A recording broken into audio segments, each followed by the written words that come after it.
বন্ধুরা, আজকে আমি বানাবো দুধ ডুমুর। ডুমুর ফল তো সবাই চেনেন। এই দেখুন, আমি ডুমুর ফলগুলোকে ঠিক দুভাগ করে কেটে নিয়েছি। কেটে নুন আর হলুদ জলে চুবিয়ে রেখেছি, যাতে ভেতরে যে কষটা আর না লাগে। এবার আমি রান্নাটা করার জন্য গ্যাসটা জ্বালিয়ে দিয়ে কড়াটা বসিয়ে দিয়েছি।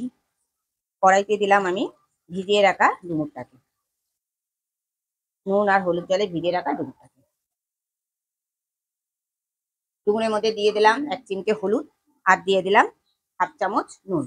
এবারে নুন আর হলুদটাকে আমি ডুমুরের সঙ্গে ভালো করে মিশিয়ে নিলাম। প্রথমে আমি ডুমুরটাকে সেদ্ধ করে নিলাম। ভালো করে মিশিয়ে নিয়ে আমি দিয়ে দিলাম পরিমাণ মতন জল। জলটা কিন্তু এই যে ডুমুরটা যা সেদ্ধ করবো, সেই জলটা কিন্তু আমি ফেলবো না।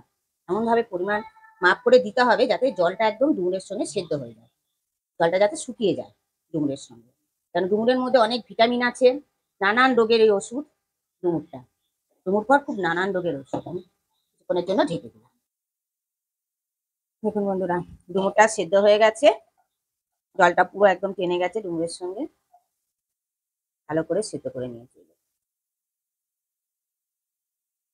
ডুমুরটা এবার একটা পাত্রের মধ্যে আমি ঢেলে রাখলাম। এবার কড়াটা পরিষ্কার করে নিয়ে আবারও ফিরে এলাম। দিয়ে দিলাম পরিমাণ মতন সর্ষের তেল। রান্নাটা আমি সর্ষের তেলেই করবো, আপনারা সাদা তেলেও করতে পারেন। তেলটা গরম হয়ে গেছে। একটা ছোট সাইজের আলু আমি কেটে রেখে দিয়েছিলাম, সেই আলুটাকে দিয়ে দিলাম। এটা আমি আলু দিয়েই বানাচ্ছি, যেহেতু এটা আমি সম্পূর্ণ নিরামিষ পদ্ধতিতে বানাচ্ছি। এটা আলু দিয়ে বানালেই ভালো লাগবে। এবার আপনাদের যদি ইচ্ছা হয় তাহলে আপনারা আলু ছাড়া বানাতেও পারেন। মিশিয়ে নিলাম, মিশিয়ে নিয়ে এবার কিছুক্ষণের জন্য ঢেকে দিলাম। কিছুক্ষণ বাদে ঢাকাটা খুলে দিলাম। দেখুন বন্ধুরা, আলুটা ভাজা হয়ে গেছে। এবার ডুমুরটাও দিয়ে দিলাম। ডুমুরটা এবার আলুর সঙ্গে ভেজে নেব। ডুমুরটাও আলুটার সঙ্গে ভেজে নিলাম। ভেজে নিয়ে একটা পাত্রের মধ্যে তুলে নিলাম আলু আর ডুমুর একসঙ্গে। এবার রান্নাটা করার জন্য ফোড়নে দিলাম গোটা গরম মশলা, এলাচ, লবঙ্গ আর দারচিনি। আর দিলাম 1/2 চামচ গোটা জিরে, একটা দিলাম তেজপাতা, আর একটা দিলাম শুকনো লঙ্কা। এবার আমি ফোড়নটাকে ভেজে নেবো যতক্ষণ না ফোড়ন থেকে একটা সুন্দর গন্ধ বেরোয়। ফোড়নটাকে সুন্দর করে ভেজে নিলাম। ফোড়ন থেকে একটা সুন্দর গন্ধ বেরিয়েছে। এবার আমি জিরে, আদা, কাঁচা লঙ্কা একসঙ্গে পেস্ট করে নিয়েছিলাম, সেই পেস্টটা দিয়ে দিলাম। মশলার বাটিটা দিয়েও আমি অল্প পরিমাণ জল অ্যাড করলাম। দিয়ে দিলাম 1 চামচ নুন, দিয়ে দিলাম 1/2 চামচ হলুদ, আর দিলাম কালারের জন্য 1 চামচ কাশ্মীরি লঙ্কা। যেহেতু নিরামিষ রান্না, দিয়ে দিলাম 1 চামচ চিনি। এবার সমস্ত মশলা একসঙ্গে মিশিয়ে নিলাম। মিশিয়ে নিয়ে এবার আমি কষে নেবো যতক্ষণ না মশলা থেকে তেল ছাড়ে। কিছুক্ষণ বাদে ঢাকাটা খুলে দিলাম। দিয়ে মশলাটা ভালোভাবে কষে নিলাম। দেখুন মশলা থেকে তেল ছেড়ে দিয়েছে বন্ধুরা। এবারে ভেজে রাখা আলু আর ডুমুরটা দিয়ে দিলাম। আলু আর ডুমুরটা দিয়েও মশলাটার সঙ্গে ভালো করে মিশিয়ে নিলাম। মশলার সঙ্গে ভালো করে মিশিয়ে নিয়ে কষে নিলাম। এবারে দিলাম পরিমাণ মতো দুধ।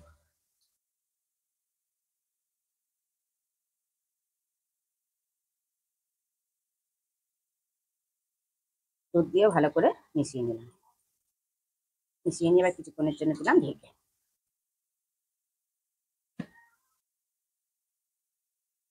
5 মিনিট বাদে ঢাকাটা খুলে দিলাম।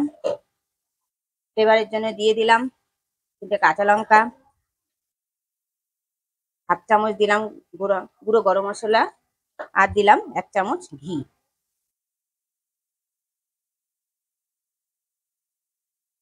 দিয়ে ভালো করে মিশিয়ে নিলাম। দুধ ডুমুরটা আমার অলমোস্ট কমপ্লিট। গ্যাসটা অফ করে দিলাম। আরো 4 থেকে 5 মিনিট আমি স্ট্যান্ডিং টাইমে রেখে দিলাম। 4 থেকে 5 মিনিট স্ট্যান্ডিং টাইমে রাখার পর ফিরে এলাম। দুধ ডুমুরটা আমার পরিবেশনের জন্য কমপ্লিট। দেখুন বন্ধুরা, দেখতে কতটা লোভনীয় হয়েছে, তাহলে খেতে কতটা সুস্বাদু হবে। গরম ভাতের সঙ্গে খেতে তো অসাধারণ লাগবে। রুটি, লুচি, পরোটা সবকিছুর সঙ্গে খেতেই অসাধারণ লাগবে। আপনারা ঘরে অবশ্যই ট্রাই করবেন। যারা যারা করেছেন যারা ট্রাই করেছেন তো করেছেন, আর যারা না করেছেন তারাও ঘরে ট্রাই করবেন। করে আমাকে কমেন্ট বক্সে অবশ্যই জানাবেন কেমন খেলেন। ভিডিওটা যদি আপনারা ফেসবুক থেকে দেখে থাকেন, চ্যানেলটাকে ফলো করে দেবেন। আর যদি ইউটিউব থেকে দেখে থাকেন, তাহলে চ্যানেলটাকে সাবস্ক্রাইব করে দেওয়ার অনুরোধ রইল। পাশে বেল আইকনটা প্রেস করে দেবেন নতুন নতুন ভিডিও দেখার জন্য। আর প্রচুর প্রচুর শেয়ার করে দেবেন, অন্যকেও দেখার সুযোগ করে দেবেন। আপনারা সবাই ভালো থাকবেন, সুস্থ থাকবেন। আবার আসি, কালকে আবার আপনাদের সঙ্গে দেখা হবে।